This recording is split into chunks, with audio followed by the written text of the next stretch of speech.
නිකමට හිතන්න සාමාන්‍ය විදිහට ජීවත් වෙන අවුරුදු 18ක කොල්ලෙක් ඉන්ටර්නෙට් එකයි කම්පියුටර් එකයි පාවිච්චි කරලා ලෝකෙම හොල්ලන මහා පරිමාණ හැකර් කෙනෙක් වුණොත් කොහොමද තියෙවිද? ඒ විතරක් නෙමේ අඳුරු අන්තර්ජාලය ඒ කියන්නේ ඩාර්ක් වෙබ් එක හරහා ලොකු බැංකු වල සිස්ටම් හැකර් කරලා කෝටිපතියෙක් වුණොත්. ඉතින් අද අපි ඔයාලට කියන්න යන්නේ අන්න ඒ වගේම සත්‍ය සිදුවීම් කිහිපයක් පදනම් කරගෙන 2016 අවුරුද්දේ තිරගත වුණ හැකර් කියන සුපිරිම ත්‍රාසජනක මූවි එක ගැන. මුලින් ඉඳන් අග වෙනකම්ම කිසිම කම්මැලිකමක් නැතුව බලන්න පුළුවන් මේ කතාවේ අන්තිමටම ඔයා හිතන්නේවත් නැති විදිහේ ලොකු ට්විස්ට් එකකුත් තියෙනවා. ඒ නිසා වීඩියෝ එක ස්කිප් නොකර මූවි එක අන්තිම වෙනකම්ම අපිත් එක්කලා රැඳිලා ඉන්න. ඉතින් ඒ වගේම සිනමාල YouTube channel එකට අලුත් කෙනෙක් නම් අනිවාර්යෙන්ම අපිව subscribe කරගෙනම මූවි එක පැත්තට යන්න. කතාව පටන් ගන්න යුක්‍රේනියානු පවුලකින්. මේ පවුලේ ඉන්නේ පොඩි ළමයෙක් වන ඇලෙක්ස්, එයාගේ අම්මා සහ එයාගේ තාත්තා. මේ අය මෑතකදී යුක්‍රේනයේ ඉඳන් කැනඩාවට පදිංචියට එනවා. හැබැයි මෙයාලගේ ආර්ථික තත්ත්වය නම් මෙච්චර හොඳ නැහැ. ලොකු නගරයක ජීවත් වෙන්න මෙයාලට සල්ලි තිබ්බ නැති නිසා මෙයාලා ඔන්ටාරියෝ වලට යනවා. ඉතින් එහෙන් ගයක් හොයාගත්තත් ඒ ගෙදර ලෝන් එක ගෙවන එක ඇලෙක්ස්ගේ අම්මටයි තාත්තටයි ලොකු ප්‍රශ්නයක් වෙනවා. ඉතින් යුක්‍රේනයේදී යාළුවොත් එක්ක සතුටින් හිටපු ඇලෙක්ස්ට මෙහාවට පස්සේ ලොකු තනිකමක් දැනෙන්න පටන් ගන්නවා. ඒ නිසා එයා කරන්නේ අම්මගේ කම්පියුටර් එකෙන් ගේම් ගහන එකයි ඉන්ටර්නෙට් එක හරහා නොදන්න අයත් එක්ක chat කරන එකයි. එයාගේ මුළු දවසම ගෙවෙන්නේ මෙන්න මේ විදියට තමයි. ඉතින් ටික කාලයකට පස්සේ අපිට පෙන්නනවා මේ පොඩි ඇලෙක්ස් දැන් ටිකක් ලොකු වෙලා කියලා. එයාගේ හීන තමයි ස්ටීව් ජොබ්ස් හරි බිල් ගේට්ස් හරි වගේ ලෝකේ දන්න කෙනෙක් වෙන එක. ඉතින් මේ වෙද්දී ඇලෙක්ස්ගේ අම්මටත් බැංකුවේ රස්සාවක් හම්බ වෙලා තිබුණත් ඒකෙන් ලැබෙන පඩිය ගෙදර ලෝන් එකම ගෙවන්න ඉවර වෙනවා. ඉතින් ඇලෙක්ස්ටත් දැන් තමන්ගේ ගෙදර තියෙන අමාරුකම් හොඳටම තේරෙනවා. ඒ නිසා එයා තමන්ගේ ඉස්කෝලේ ගාස්තු ගෙවා ගන්න සල්ලි හොයාගන්න පුළුවන් ක්‍රම ගැන ඉන්ටර්නෙට් එකේ සර්ච් කරන්න පටන් ගන්නවා. ඔහොම හොයද්දී එයාට සල්ලි හොයන්න පුළුවන් ඔන්ලයින් වෙබ්සයිට් වගේක් හම්බ වෙනවා. ඉතින් මේ සයිට් වල වැඩ කරලා ඇලෙක්ස් තමන්ගේ ජීවිතේ පළවෙනි වතාවට ඩොලර් 140ක් හොයාගන්නවා. මේ සල්ලි දැක්කම එයාට මාරම සතුටුයි. හැබැයි අම්මයි තාත්තයි මේ ගැන දැනගනීවි කියලා බයට එයා මේ සල්ලි ටික පෙට්ටියක හංගනවා. ඊට පස්සේ එයා තීරණය කරනවා තවත් සල්ලි හොයන්න පටන් ගන්න. ඉතින් මේ විදිහට දිගටම මේ ඔන්ලයින් සයිට් වල වැඩ කරන ඇලෙක්ස්ට කාලයක් එක්කම කම්පියුටර් ගැන මානම දැනුමක් වගේම ඒ පැත්තට ගොඩක් දක්ෂ කෙනෙක් බවට පත් වෙනවා. හැබැයි කොච්චර දේවල් වෙනස් වුණත් එයාගේ අම්මයි තාත්තයි රණ්ඩු වෙන එක නම් නැවතුනේ නැහැ. ඉස්සර වගේම එයාලා හැමතිස්සෙම රණ්ඩු වෙනවා. ඉතින් මේ දේවල් වලට ඇලෙක්ස් කැමති නැති වුණත් එයා අම්මට මුකුත්ම කියන්න යන්නේ නැහැ. ඉතින් ඕම ඉදී දවසක් හවස ඇලෙක්ස් ගෙදර එනකොට දකිනවා එයාගේ අම්මා ගොඩක් අප්සෙට් එකේ අඬ ඉන්නවා. ඉතින් ඇලෙක්ස් ළඟට ගිහින් අහනවා ඇයි අඬන්නේ කියලා. එතකොට අම්මා කියනවා එයාව රස්සාවෙන් අයින් කරා කියලා. ඒ විතරක්ම නෙමෙයි ගෙදර ලෝන් එක ගෙවන්න බැරි වුණොත් එයාලට මේ ගෙදරිනුත් යන්න වෙයි කියලා අම්මා කියනවා. ඉතින් මේක ඇහුව ගමන්ම ඇලෙක්ස් කාමරයට ගිහිල්ලා එයාර ඔන්ලයින් සයිට් වලින් අමාරුවෙන් හොයාගත්ත සල්ලි ඔක්කොම ගෙනල්ලා අම්මට දෙනවා. මේ සල්ලි තෝගේ දැක්කම අම්මට මාරම පුදුමයි. මේවා ඔයා හොරකම් කරාද කියලා අම්මා බයෙන් අහනවා. එතකොට ඇලෙක්ස් කියනවා නැහැ අම්මේ මම මේවා මගේ කොලෙජ් ෆීස් වලට තමයි එකතු කරේ. ඒත් දැන් මට වඩා මේවා ඕනේ වෙන්නේ ඔයාටනේ. මම ආයෙත් කොහමද සල්ලි ටිකක් හොයාගන්නම් කියලා අම්මා වාදරෙන් බදාගෙන ඇලෙක්ස් ආයමත් තමන්ගේ කාමරයට යනවා. ඉතින් අම්මගේ ප්‍රශ්න විසඳන්න තමන්ගේ සේසතම දුන්නත් ආයෙත් කොහොමද සල්ලි හොයන්න කියලා හිතලා ඇලෙක්ස් තාමත් ඉන්නේ ගොඩක් කනගාටුවෙන්. ඉතින් ඔහම කල්පනා කර ඉන්නකොට එයාගේ S2 ගැටෙනවා එයාගේ කම්පියුටර් එක. ඉතින් ඊට පස්සේ ආ ඉක්මනටම ඒකෙන් ඩාර්ක් වෙබ් කියලා සර්ච් කරන්න පටන් ගන්නවා. ඇත්තටම මේ ඩාර්ක් වෙබ් එක කියන්නේ රජයේ සහ බැංකු වගේ ලොකු ආයතනවල වෙබ්සයිට් හැක් කරන ඔන්ලයින් අපරාධ ජාලයක්. වෙන විදියකට කිව්වොත් ඉන්ටර්නෙට් එකේ හැම නරක වැඩක්ම සිද්ධ වෙන්නේ මේ අඳුරු ලෝකයේ ඇතුලේ තමයි. මෙතනදී කවුරුත් කාවත් ට්‍රේස් කරන්න ඒ කියන්නේ හොයා ගන්නවත් බෑ. ඉතින් කොහොම හරි සල්ලි හොයන්න ඕනේ කියන ආසාව නිසා ඇලෙක්ස් තීරණය කරනවා මේ ඩාර්ක් වෙබ් එකේ account එකක් හදන්න.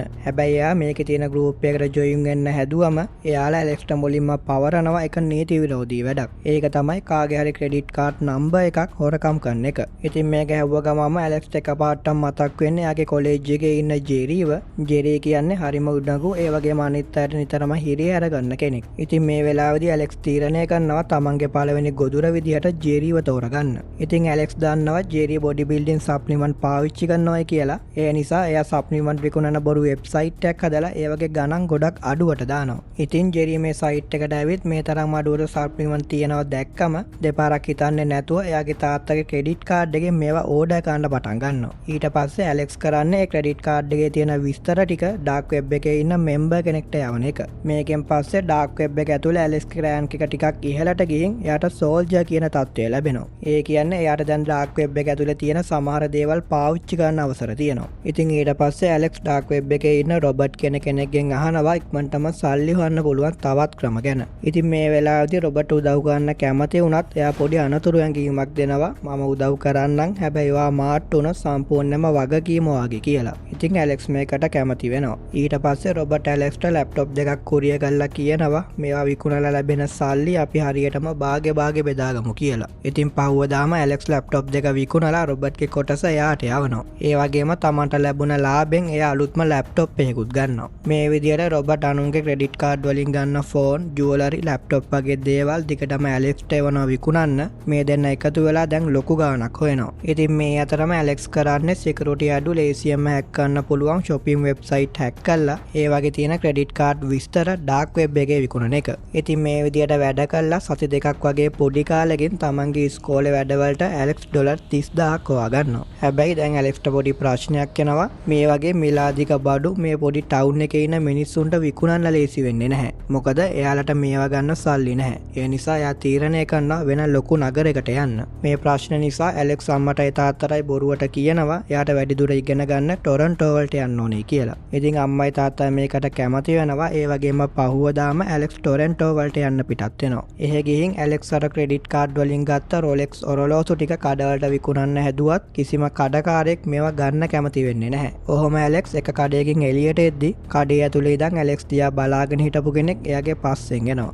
එයා ඇලෙක්ස් ළඟට ඇවිත් කියනවා මට ඔයා ළඟ තියෙන ඔරලෝසු ගැන කතා කරන්න ඕනේ. මට පුළුවන් ඔය ඔරලෝසු ටික විකුණලා දෙන්න. හැබැයි මට 130ක කොමිස් එකක් ඕනේ කියලා. ඉතින් වෙන කරන්න දෙයක් නැතිම තැන අන්තිමට ඇලෙක්ස් ඒකට කැමති වෙනවා. ඉතින් පුදුමේ කියන්නේ මේ මිනිස්සයා මේ ඔරලෝසු ටික ඩොලර් 35000කට විකුණලා දෙනවා. මෙයාගේ නම තමයි සායි. සායිට මේ නගරේ ඉන්න ගොඩක් මිනිස්සුත් එක්කලා කන්ටැක්ට් තියෙනවා. ඉතින් ඊට පස්සේ ඇලෙක්ස් තීරණය කරනවා සායිත් එක්කලා එකතු වෙලා දිගටම වැඩ කරන්න. මාස දෙකක් යද්දි සායි සහ ඇලෙක්ස් දෙන්නම එකතු වෙලා ඩොලර් 50000ක් වගේ ලොකු ගණන් හොයනවා. මේකෙන් භාගයක්ම ඇලෙක්ස් තමන්ගේ අම්මටයි තාත්තටයි යවනවා. හැබැයි ටික කාලයක් යද්දී ඇලෙක්ස්ට තේරෙනවා මේ වගේ පොඩි වැඩ කරලා ඉක්මනටම සල්ලි වන්න බෑ කියලා. ඒ නිසා එයා කල්පනා කරනවා මීට වඩා ලොකු අලුත් දෙයක් කරන්න ඕනේ කියලා. ඇලෙක්ස් සායිට කියනවා අපි කොහොම හරි දූෂිත බැංකු නිලධාරීන්ගේ ක්‍රෙඩිට් කාඩ් විස්තර හොයාගත්තොත් අපිට ගොඩක් සල්ලි හොයන්න පුළුවන් කියලා. එතකොට සායි කියනවා එයාගේ account ගොඩක්ම ආරක්ෂිතයි. හැබැයි අපිට පුළුවන් එයාලට දිනපතා සේවය සපයන මිනිස්සු හරහා ඒවට ලං වෙන්න කියලා. ඉතින් ඊට පස්සේ සායියාගේ යාළුවන්ට කතා කරනවා. ඉතින් මේ යාළුවෝ අතර වේටර්ස්ලා, බාබර්ස්ලා වගේම මසාජ් කරන අයත් හිටියා.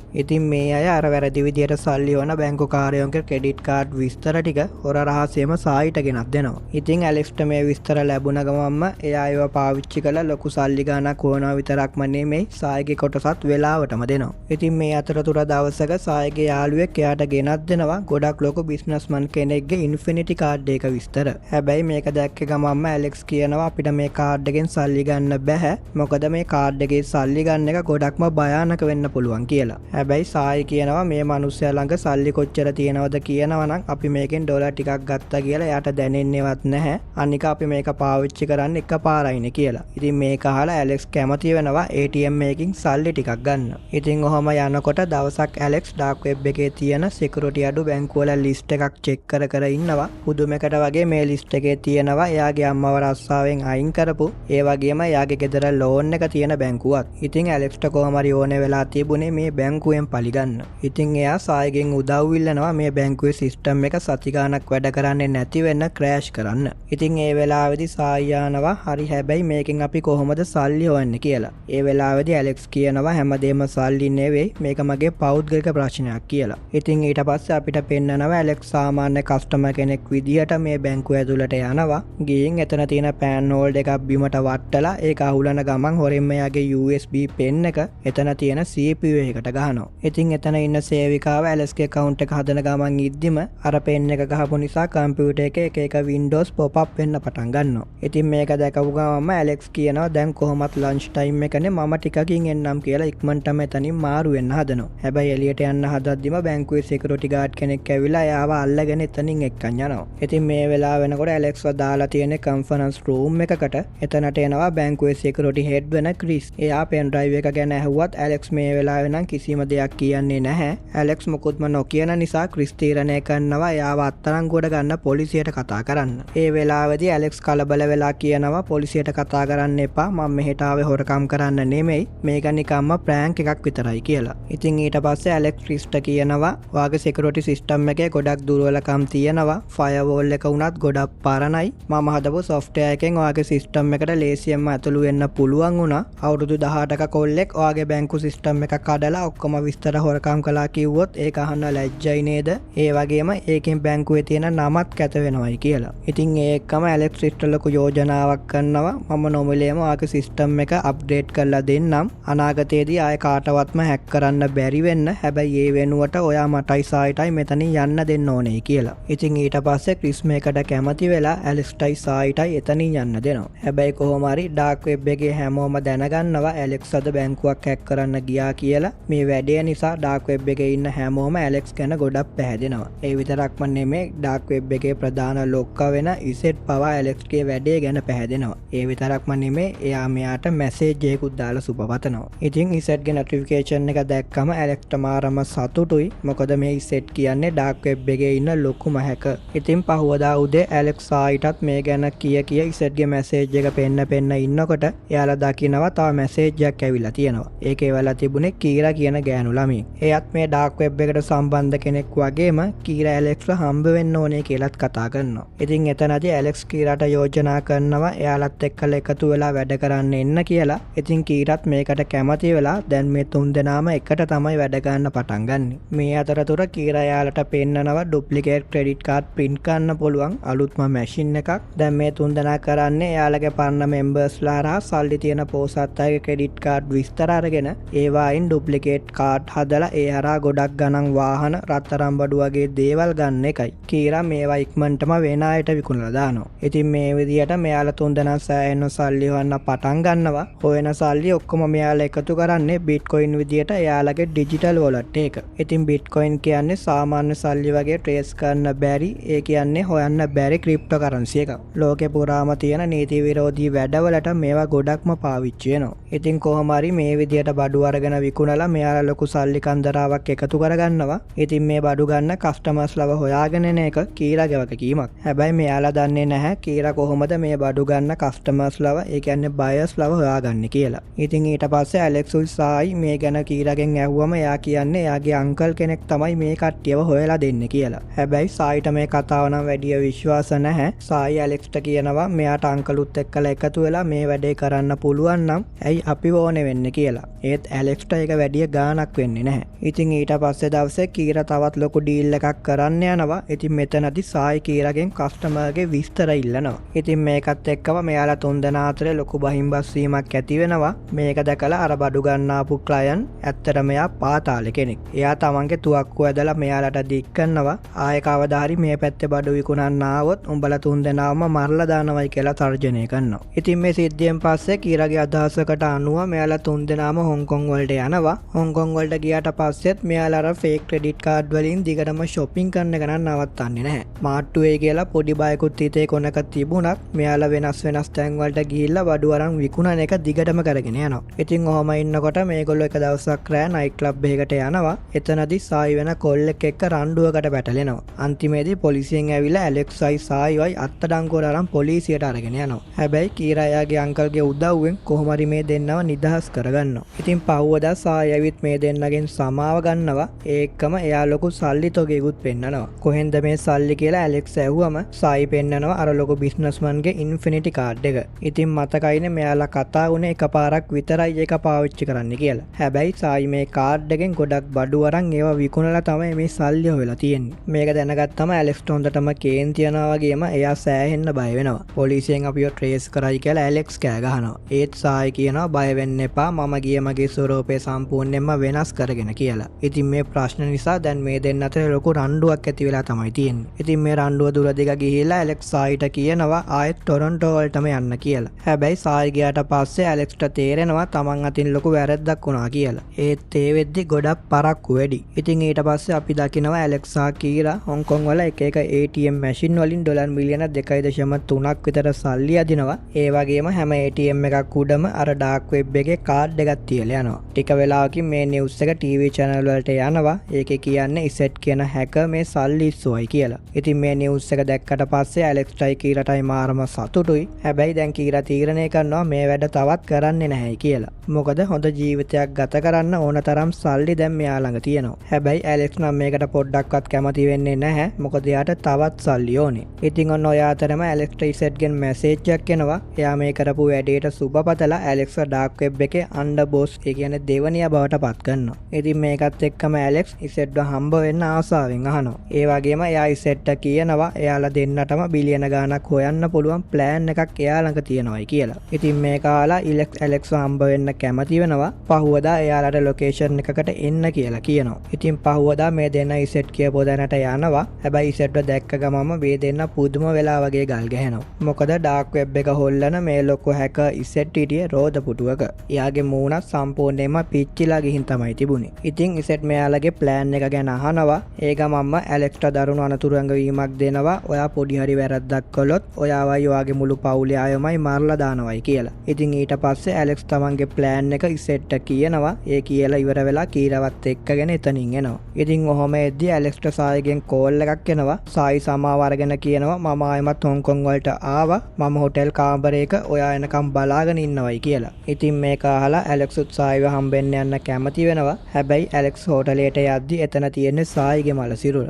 ඒ කියන්නේ සායිව මරලා දාලා. මේක දැක්ක ගමන්ම ඇලෙක්ස්ට තේරෙනවා මේක අර ඉන්ෆිනිටි කාඩ් එකයි ලොකු බිස්නස්මන්ගේ වැඩක් කියලා. මොකද සායි පළවෙනි පාර ට්‍රාන්සැක්ෂන් එක කරද්දි ඒක යට අහුුනේ නැහැ. හැබැයි සායි දෙවෙනි පාරටත් කාඩ් එක පාවිච්චි කරපු නිසා අර බිස්නස් කාර්යය සායිව ට්‍රේස් කරලා මරලා දාලා තමයි තියෙන්නේ. ඉතින් ඊට පස්සේ සායිගේ මරණය ගැන ඇලෙක්ස්ට ගොඩක් දුක හිතුණත් එයා ඉසෙට් එක ප්ලෑන් කරපු වැඩේ කොහොම හරි දිගටම කරගෙන යන්න තීරණය කරනවා. ඉතින් ඔය එක්කම අනිත් පැත්තෙන් අපි දකිනවා ඉසෙට් ස්ක්‍රීන් එකක් ඉස්සරහා ඉඳන් ෂෙයා මාකට් එක දිහා බලාගෙන ඉන්නවා. එයා එයාගේ බ්‍රෝකර්ට කියනවා ස්ටොක් 100%ක් ලෙවරේජ් එකකින් ෂෝට් කරන්න කියලා. එතකොට බ්‍රෝකර් බයෙන් වගේ කියනවා අපි 100%ක් ලෙවරේජ් එකකින් ෂෝට් කළා මාකට් එක කඩාගෙන වැටුනේ නැත්නම් අපි සම්පූර්ණයෙන්ම විනාශ වෙනවයි කියලා. හැබැයි මේ වෙලාවේදී ඉසෙට් නම් කියන්නේ මම කියන දේ විතරක් කරන්න කියලා. ඉතින් ඕගොල්ලන්ට එන ඊළඟ ප්‍රශ්න තමයි මොකක්ද මේ ලෙවරේජ් කියන්නේ කියලා. මම ඒක ගැන සරලව කියන්නම්. ඉතින් මේ ලෙවරේජ් කියන්නේ හරියට බ්‍රෝකර්ගෙන් අයට සල්ලි අරන් ඉන්වෙස්ට් කරනවා වගේ වැඩක්. ඉතින් හිතන්න ඔයා ගාව තියෙන රුපියල් 1000යි. හැබැයි ඔයා 20 ගුණ එක ලෙවරේජ් එකක් ගන්නවයි කියලා. ඒ කියන්නේ බ්‍රෝකර් ඔයාට තව ණය දෙනවා. එතකොට ඔයාගේ මුදල රුපියල් 20000ක් ඔයාට පත් වෙනවා. ඒ කියන්නේ ඔයාට රුපියල් 20000ක්ම ට්‍රේඩ් කරන්න පුළුවන්. ඉතින් මාකට් එක ඔයා හිතන පැත්තට ගියොත් ඔයාට මාරම ලාභයක් එනවා. හැබැයි පොඩ්ඩක් හරි අනිත් පැත්තට ගියොත් ඔයාගේ අර 1000ත් නැති වෙලා ඔයා බ්‍රෝකර්ට ණයකාරයෙකුත් වෙනවා.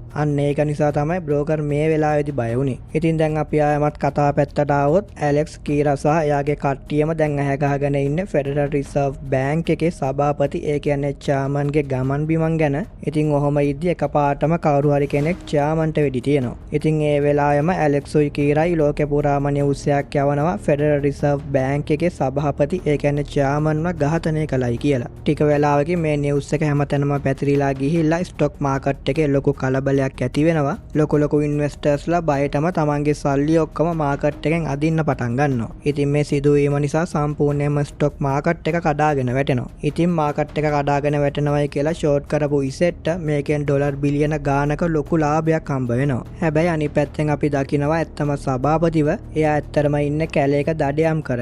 එයාට කෝල් එකක් ඇවිත් කියනවා ඔබතුමා මැරුණයි කියලා මුළු ලෝකෙම බොරු ප්‍රවෘත්තියක් යනවයි කියලා. ඉතින් මේ කාලා සභාපතිට මේ මුකුත්ම හිතා ගන්න බෑ. ඇත්තටම අර වෙඩි කාපු සභාපති කියන්නේ ඉම්පෝස්ටර් කෙනෙක්. එයාට සභාපතිගේ ස්වරූපය දීලායි තිබුණේ. මේක සම්පූර්ණයෙන්ම ඇලෙක්ස්ගේ ප්ලෑන් එකක්.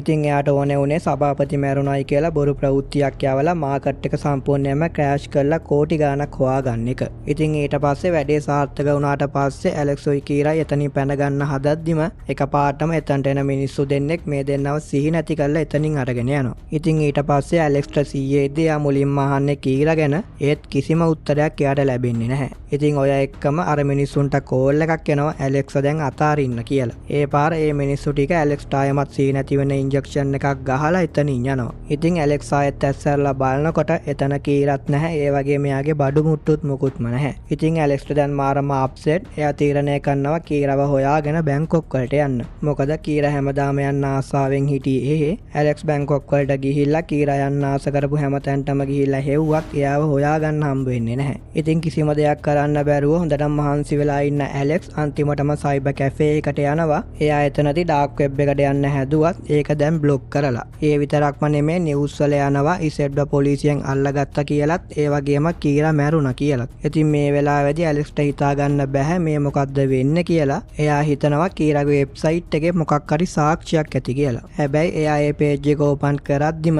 සයිබර් කැෆේ එකේ අයිතිකාරයා ඇලෙක්ස් ෆේක් ක්‍රෙඩිට් කාඩ් පාවිච්චි කරනවා කියලා දැකලා එයාව පොලිසියට අල්ලලා දෙනවා. ඉතින් මේ වැරද්දට ඇලෙක්ස්ට අවුරුදු 2ක් හිරේ ඉන්නත් සිද්ධ වෙනවා. ඉතින් අවුරුදු 2කට පස්සේ ඇලෙක්ස් හිරෙන් නිදහස් වෙලා එළියට එද්දි එයා දකිනවා එයාව එක්කගෙන යන්න කීරා ඇවිත් ඉන්නවා. ඔන්න මෙතනදී තමයි මේ මුළු කතාවෙම ලොකුම ට්විස්ට් එක එළියට එන්නේ. කීරා ඇලෙක්ස්ට මුළු කතාවම කියනවා. කීරාගේ අර අංකල් වෙන කවුරුත්ම නෙමෙයි අර බැංකුවේ හිටපු සිකියුරිටි හෙඩ් වෙන ක්‍රිස්. ඇත්තටම කීරා කලින් ඉඳන්ම හිරේ හිටපු කෙනෙක්. ක්‍රිස් තමයි කීරාට ඩීල් එකක් දීලා තියෙන්නේ මාත් එක්ක වැඩ කළොත් ඔයාට තියෙන චෝදනා ඔක්කොම අයින් කරනවයි කියලා. අර ෆේක් බඩු ගන්න ආපු බයස්ලා ඒ වගේම සල්ලි ඒ හැම දෙයක්ම ක්‍රිස්ගේ ප්ලෑන්. ඒ ඔක්කොම කලේ ඇලෙක්ස්ටයි සායිටයි කීරාව විශ්වාස කරවන්න. ක්‍රිස්ගේ ප්ලෑන් එකට තමයි කීරා මෙයාලව හොංකොං වලට එක්කගෙන ඇවිල්ලා අර ATM වල ස්කෑම් එක කළේ. ඒකෙන් එයාලට ඕනේ උනේ ඉසෙඩ්ගේ අවධානය ගන්න. මොකද ක්‍රිස් දැනගෙන හිටියා ඉසෙඩ් ඉන්නේ හොංකොං වල කියලා. FBI එකත් එක්කලා එකතු වෙලා ක්‍රිස්ට ඕනේ උනේ මාකට් එක ක්‍රෑෂ් කරපු එකේ සම්පූර්ණ වගකීම ඉසෙඩ්ට පවරලා එයාව අත්අඩංගුවට ගන්න. අන්තිමේදී ඒක ඒ හිතපු විදිහටම සාර්ථක වුණා. ඉතින් මේ ඔක්කොම බොරු වුණත් කීරා ඇලෙක්ස්ට ඇත්තටම ආදරය කරන්න පටන් අරගෙන තමයි තිබුණේ. ඒ නිසායි කීරා ක්‍රිස්ට කියලා ඇලෙක්ස්ට මුකුත්ම කරදරයක් වෙන්න දුන්නේ නැත්තේ. ඉතින් ඊට පස්සේ ඇලෙක්ස් ආනව ඇයි ඔයා මට බොරු කිව්වේ කියලා. ඉතින් ඒ වෙලාවේදී කීරා කියනවා මම ඔයාට ගොඩක් වතාවක් ඇත්ත කියන්න හැදුවා. ඒත් මට ඒක කියා ගන්න බැරි වුණයි කියලා. ඊට පස්සේ කීරා ඇලෙක්ස්ගේ ඇත්තම පාස්පෝර්ට් එක එයාගේ අතට දීලා කියනවා දැන් මාත් එක්කලා ගෙදර යමු කියලා. ඒ එක්කම දෙන්න එකටම එතනින් පිට වෙලා යනවා. ඔන්න ඔය විදිහට තමයි මේ සුපිරිම මූවි එක ඉවර වෙන්නේ. ඉතින් මුල ඉඳන් අග වෙනකම්ම අපිත් එක්කලා හිටපු ඔයාලට ගොඩක්ම ස්තුතියි. ඒ වගේම ඔයාලා මේ මූවි එක ගැන මොකද්ද හිතන්නේ කියලා පල්ලෙන් කමෙන්ට් එකක් දාන්නත් අමතක කරන්න එපා. ඒ වගේම ඔයා අපේ YouTube channel එකට අලුත් කෙනෙක් නම් අනිවාර්යයෙන්ම subscribe කරන්න. ඒ වගේම වීඩියෝ එකට like එකකුත් දාන්න. ඉතින් මේ වගේම තවත් සුපිරිම මූවි එකකින් අපි ආයෙමත් හම්බ වෙමු. ඔබට සුබ දවසක්.